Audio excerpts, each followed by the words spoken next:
do Pai, do Filho e do Espírito Santo. O Senhor esteja convosco. Celebramos o quarto domingo da Páscoa, também conhecido como o domingo do Bom Pastor. Jesus cuida de nós, nos encaminha e que nos ama tanto que morreu por nós. E neste dia celebramos também a festa do Credo, da esperança das crianças do 5º ano da nossa catequese. Preparemos o nosso coração para celebrar este banquete. Senhor, tem piedade de nós. Senhor, tem piedade de nós. Cristo, tem piedade de nós. Cristo, tem piedade de nós. Senhor, tem piedade de nós. Senhor, tem piedade de nós. Deus misericordioso, tenha compaixão de nós, perdoa os nossos pecados e nos conduz à vida eterna. Amém. Glória a Deus nas alturas E paz na terra aos homens perdoados. Senhor Deus dos céus, Deus Pai Todo-Poderoso, nós nos louvamos, nós nos bendizemos, nós nos adoramos, nós nos glorificamos, nós nos damos graças por vossa imensa glória. Senhor Jesus Cristo, Filho unigênito, Senhor Deus, Cordeiro de Deus, Filho de Deus Pai, vós criais o pecado no mundo, tenha piedade de nós. Vós criais o pecado no mundo, atendei a nossa súplica. Vós que estáis à direita do Pai, tenha piedade de nós. Só vós, Senhor Santo, só vós, Senhor, só vós, Altíssimo Jesus Cristo, com o Espírito Santo, na glória de Deus Pai. Amém.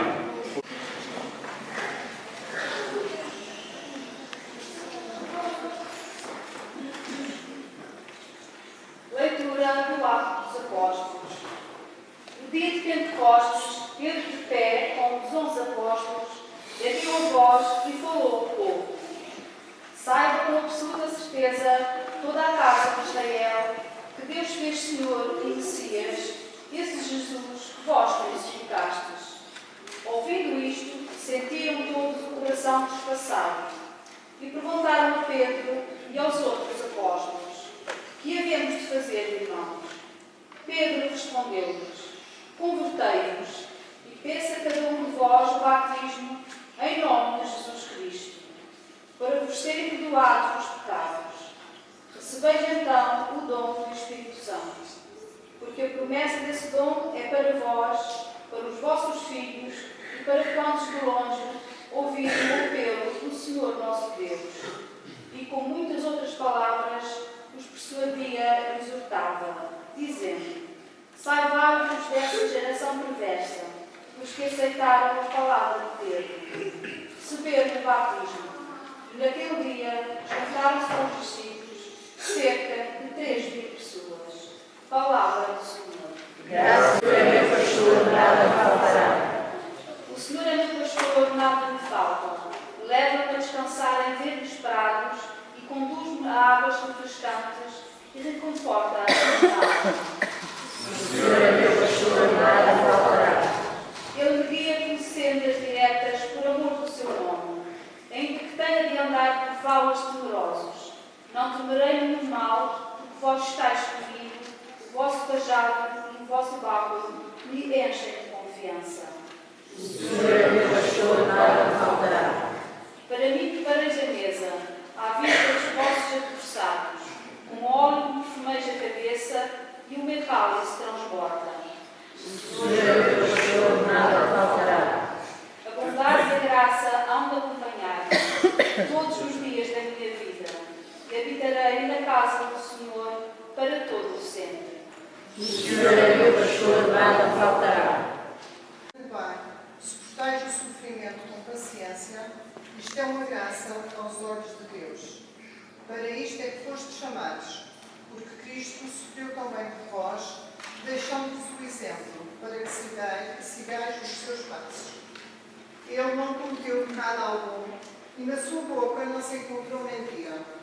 Insultado, não pagava com injúrias. Maltratado, não respondia com ameaças, mas entregava-se àquele que julga com justiça. Ele suportou os nossos pecados no seu corpo no madeiro da cruz, a fim de que, mortos para o pecado, vivamos para a justiça. pelas suas chagas fomos curados. Vós éreis como ovelhas desgarradas, mas agora voltaste para o pastor e guarda das vossas almas. Palavra do Senhor. Graças a Deus.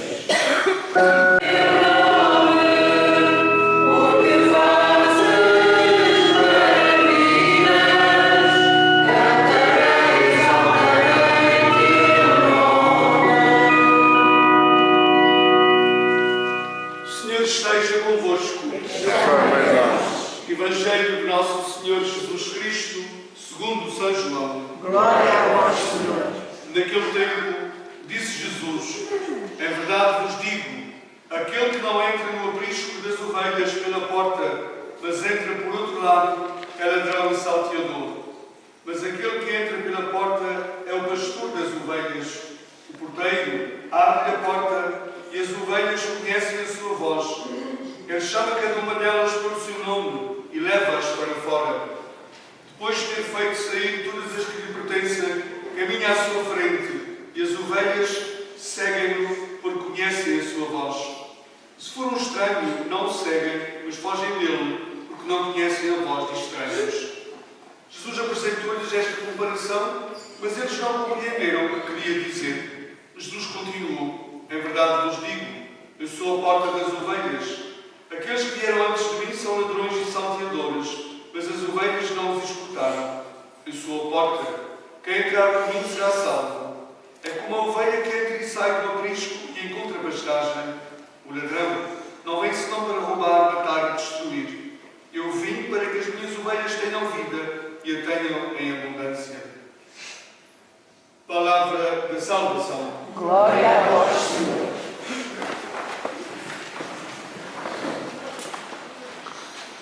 Estamos em plena Páscoa, cada domingo a seguir à Páscoa é domingo de Páscoa. E neste quarto domingo da Páscoa celebramos, ou é dedicado, ao Bom Pastor.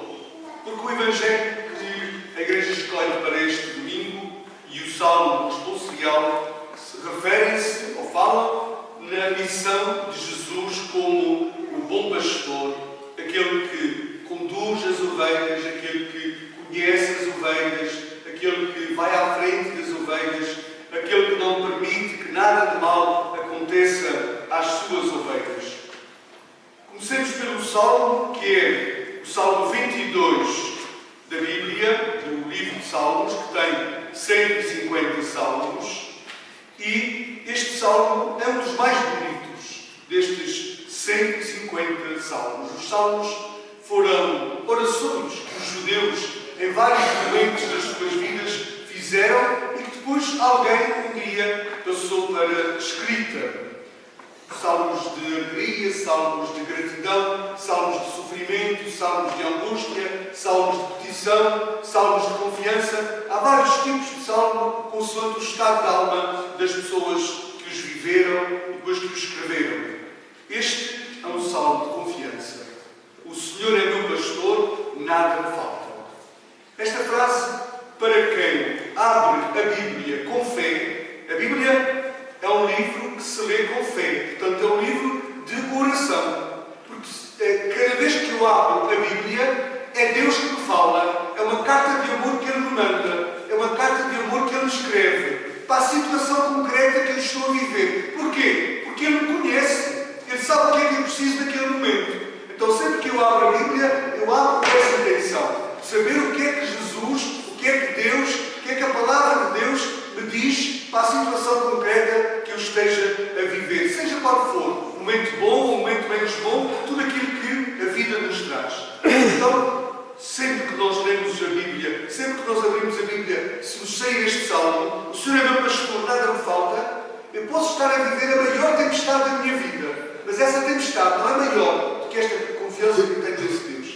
Deus é sempre maior do que as tempestades que a vida nos traz.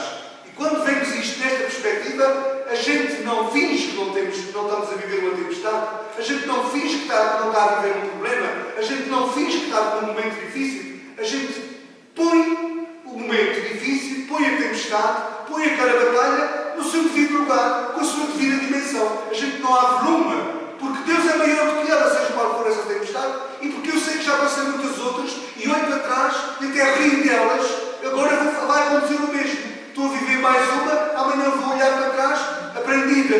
coração, vou rir daquela tempestade. Portanto, quando a gente abre a Bíblia e lê este salmo com esta confiança, a gente serena. Seja qual for a situação que a gente esteja a viver. Ele conduz-me em verdes prados, às águas refrescantes. Ainda que eu tenha que passar por momentos difíceis, diz o texto, não temerei nenhum mal, porque o Senhor está comigo. Isto é revolucionário. A palavra é eficaz, a palavra de Deus é eficaz. Ou seja, ela faz aquilo que diz. Ela faz aquilo que diz. Deus é maior, Ele está comigo. Ponto final. E nós temos que ter, de facto, essa atitude. O nosso problema, nós os católicos, temos que dar todos a mão palmatória, a começar por mim, é que muitas vezes, entre pegar um terço para a mão e rezar, e abrir a Bíblia e lê-la, o nosso coração inclina-se mais para o terço. Não é que o terço seja mau. O terço é excelente para a gente adormecer à noite. Quem tem problemas de sono, não ponha químicos no seu corpo. Os químicos estragam-nos. Começa a rezar o terço, vai dormir e aproveita o terço.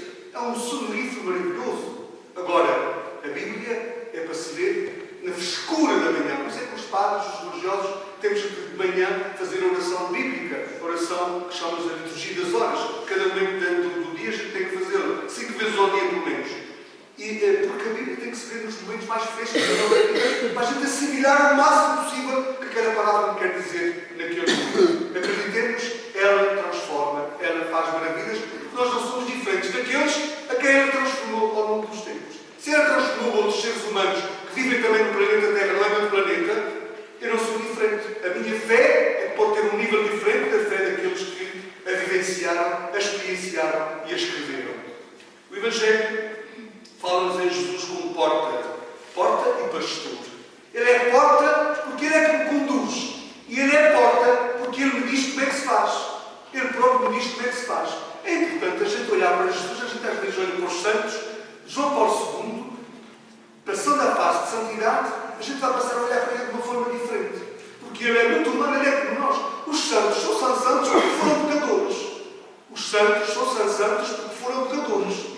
Porque se não fossem pecadores, não eram santos, eram os anjos. Os anjos é que não pecaram. Foram criados impecavelmente por Deus para louvarem a Deus eternamente. Os santos são santos porque são pecadores. E a gente, quando eles são elevados, a gente começa a olhar para a igreja que tem esse problema. Os santos estão num nível muito elevado. As igrejas que se fazem agora, é curioso, põem os santos ao nosso nível. Quando há santos nas igrejas, que dizem que é diabo, para não desviar da fé. É o nível das pessoas, para a gente olhar para eles assim de frente. Não é para cima, como se fossem inatingíveis. Como se fossem inatingíveis. Então, muitas vezes, a gente olha para Maria, para os santos, como se fossem inatingíveis. Maria é uma pecadora como nós neste mundo, que foi muito agraciada por Deus e que fez caminhos percorridos sempre com Deus presente. E os santos é a mesma coisa. Os santos é a mesma coisa. Jesus foi um ser humano que veio ao mundo e, como ser humano, fez a experiência que a gente faz neste mundo. Quando a gente acha que não consegue atingir aquilo que dizem que Jesus atingiu, a gente diz assim, mas Ele era Deus. Eu também sou Deus. E posso viver a minha dimensão divina. Não estou a vivê-la, mas o problema é meu. Jesus viveu a sua dimensão humana, a sua dimensão divina. Uma influenciou a outra. O que acontece connosco é que às vezes a dimensão divina não influencia a dimensão humana. E as nossas mazelas humanas sobrepõem-se à nossa riqueza divina. É o nosso problema, é só esse. Por isso os nossos maus sentimentos, as nossas más atitudes, os nossos maus pensamentos, é porque a nossa dimensão humana está a ter mais força do que a nossa dimensão divina. Em Jesus, Ele teve sempre bons sentimentos, bons pensamentos, boas atitudes, bons gestos. Porquê? A sua dimensão divina influenciou mais do que a sua dimensão humana. E nós somos iguais a Jesus. Absolutamente iguais. Não há uma diferença que seja. Se a gente achar que há uma diferença que seja, estamos a chamar o Pai de Jesus diferente do nosso Pai, que cria Jesus diferente de nós. Somos iguais a Jesus. Portanto, temos é que dimensionar em nós, ou vivenciar em nós, a riqueza que temos dentro de nós. Quando nos provocam alguma situação, e eu tenho uma reação, que eu depois vou para casa pensar e dizer, o que é que eu disse aqui? Isto foi a minha dimensão humana a mandar mais que a minha dimensão divina. Porque eu podia ter outra atitude. E como é que eu só reflito e penso que fiz a geneira, porque eu sei que tinha outra atitude naquele momento. Eu é que fui tudo e deixei-me levar pela dimensão humana. A gente não tem paciência de se trabalhar por dentro, mas a gente trabalha em outras dimensões. A gente faz relações constantemente para as nossas profissões, para subir de carreira, para subir mais uns dinheiritos. A dimensão humana, a gente aos 60 tem as mesmas reações que às vezes temos aos 30, aos 10 ou aos 20, ou com esses miúdos. Não pode ser. Eu não posso deixar a minha dimensão humana mandarem-me toda a vida. Que eu posso ser 120 só. Eu tenho que trabalhar aqui já isso. É o que Jesus fez. E é isso que nós temos que fazer. É por aí o nosso caminho. É esse, de facto, o caminho dos cristãos. Neste dia, celebra-se também o Dia Mundial de Oração pelas Vocações. O dia que a gente pensa que a Igreja... Jesus é aquele pastor, o único pastor, mas a Igreja tem pastores, tem religiosos e religiosos, tem cristãos batizados que têm que experienciar o seu batismo. É tão importante neste dia que se reza pelas vocações que nós, os católicos, pensemos qual é a riqueza que o batismo lhe dá. Qual é a riqueza que o batismo dá a cada um de nós? O que é que eu posso fazer por ser batizado?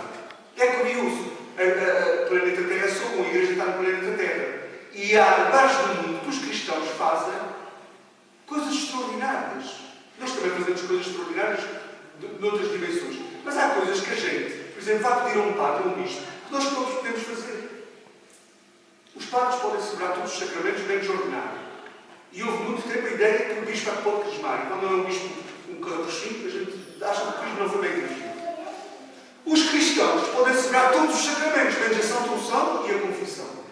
Vejam que vocês podem fazer tudo. Há lugares do mundo em que não há padres. Há um padre para 20 paróquias, 15 paróquias, vai lá 2 em 2 meses fazer uma missa, deixar hóstias do sacrário, para os cristãos depois se encontrarem todos os domingos e lerem a palavra e comungarem. E durante esses 2 meses, que o padre não vai lá, porque está muito longe noutras paróquias que também tem, não há mortes. Os cristãos podem tomar um defunto, qual é o problema? Não há batismos. Os cristãos podem batizar, qual é o problema? Não há casamentos. Os cristãos também podem casar, qual é o problema?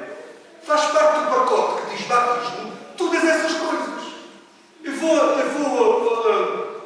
a um lugar qualquer, compro uma relíquia, eu posso bem saber. Se uma mãe e um pai pode dizer a um filho, Deus te abençoe, não pode dizer uma imagem, eu te abençoo, não pode dizer um texto, eu te abençoo, não pode dizer um pedacinho de carne, um pedacinho de pão e meia dúzia de massas, eu te abençoo, não pode.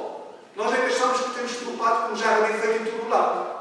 Porque ainda temos muitos padres nos Açores. Tem que ser uma jarra bem feita em todo o lado. Mas nós, os cristãos, temos é que perceber a riqueza que o batismo nos dá. E o batismo dá-nos muita riqueza. Muito mais do que aquela que nós, os açorianos católicos, estamos a vivenciar. Muito mais. Porque nós, de facto, pelo batismo, somos sacerdotes de Cristo. Sacerdotes de Cristo todo. Por isso é que cada um na sua casa também deve assumir o sacerdote, deve assumir o pastoreio. Um pai é um pastor para a sua família, uma mãe é um pastor para os seus filhos. Tem que manter essa atenção. Custa muito ouvir pais que querem ser porreiros, mas depois dão na barraca. Que é, eu sou o maior amigo da minha filha, o maior amigo do meu filho. Os pais não têm que ser amigos dos filhos, têm que ser pai e mãe, que é isso que eles precisam deles. Os filhos escolhem os seus amigos.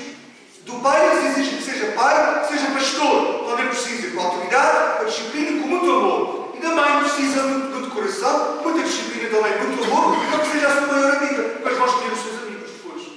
Temos que exercer aí também o nosso pastoreio, temos que exercer aí também o nosso batismo, nas nossas famílias. Se há falhas no catolicismo, se o seminário este ano, o nosso seminário de adoração tem 16 seminaristas, é porque os padres não saem com cogumelos.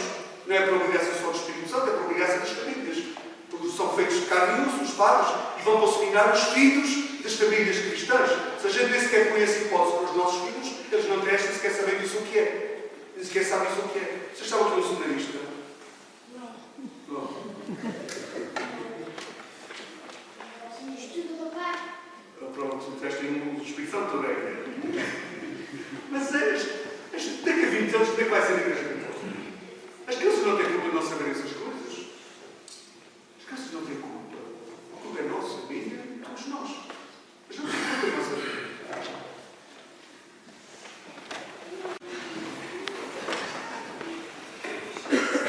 O credo é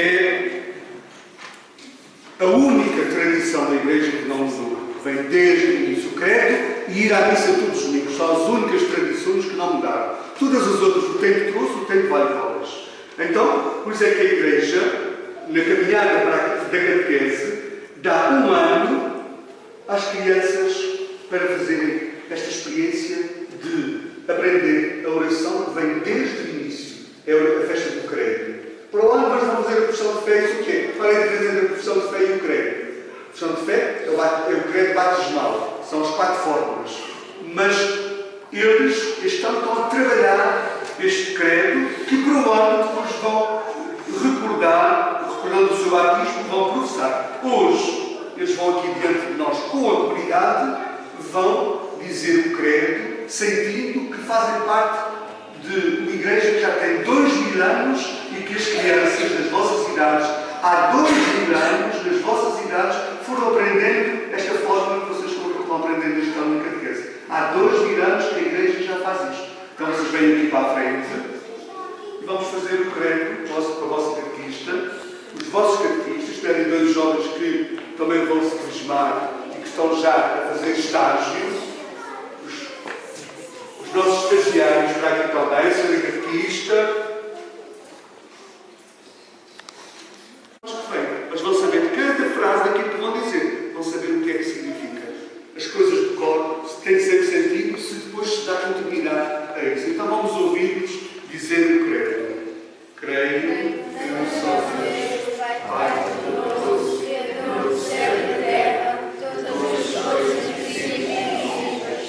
Creio que só Senhor Jesus Cristo, Filho unigênito de Deus, Deus Pai, Pai de todos os céus, Deus de Deus, luz da luz, Deus verdadeiro, já não criado, consubstancial ao Pai, por ele todas as coisas foram feitas, e nós para a salvação desceu dos céus e encarnou o Espírito Santo no seio da Virgem Maria e se fez homem, também por nós crucificado, sob Pôncio Pilatos, padecer e foi sepultado, ressuscitou ao terceiro dia, conforme as Escrituras, e subiu aos céus, onde está sentado à direita do Pai, de novo há de vir em sua glória, para julgar os vivos e os mortos, e o seu reino não terá fim.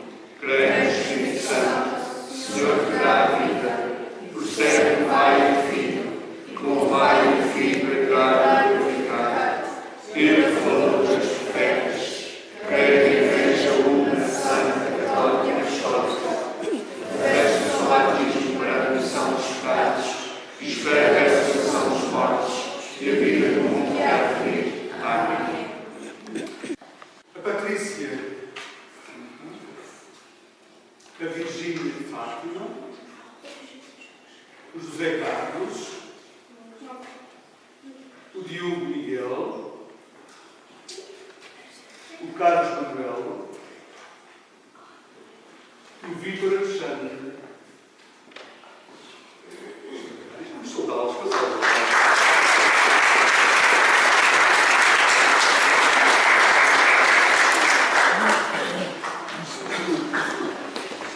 Vamos apresentar ao Senhor as nossas intenções, dizendo: o Senhor é meu pastor, nada me faltará.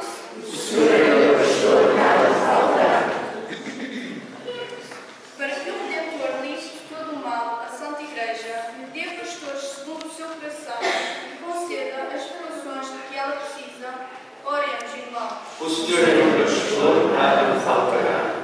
Para que o Redentor encha de paz o mundo inteiro, sustente o amor e a fidelidade dos esposos e dê aos jovens o apreço e o dom da virgindade, oremos, irmãos. O Senhor é meu pastor, nada me faltará. Para que o Redentor se lembre dos mais pobres, dos pecadores, dos aflitos, dos doentes e das ovelhas que não o escutam ou não conhecem, oremos, irmãos. O Senhor é meu pastor, nada me faltará. Para que o Redentor, que foi morto mas ressuscitou, torne felizes para sempre no seu reino os fiéis que procuraram e serviram, oremos, irmãos. O Senhor é meu pastor, nada me faltará. Para que o Redentor, que a todos chama pelo seu nome, faça de nós e todos os cristãos da comunidade uma família onde cada um se sinta amado, oremos, irmãos. O Senhor é meu pastor, nada me faltará. Nosso Senhor Jesus Cristo, vosso Filho, que é Deus convosco, na unidade do Espírito Santo. Amém. Amém.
a hora em que ele se entregava para voluntariamente sofrer a morte pelo pão, dando graças partiram, deu aos seus discípulos, dizendo: tomai todos e comei, isto é o meu corpo que será entregue por vós.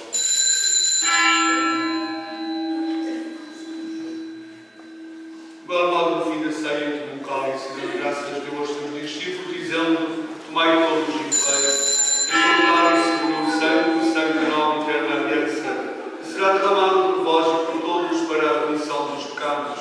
Fazei isto em memória de mim.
dignamente para o vosso rebanho.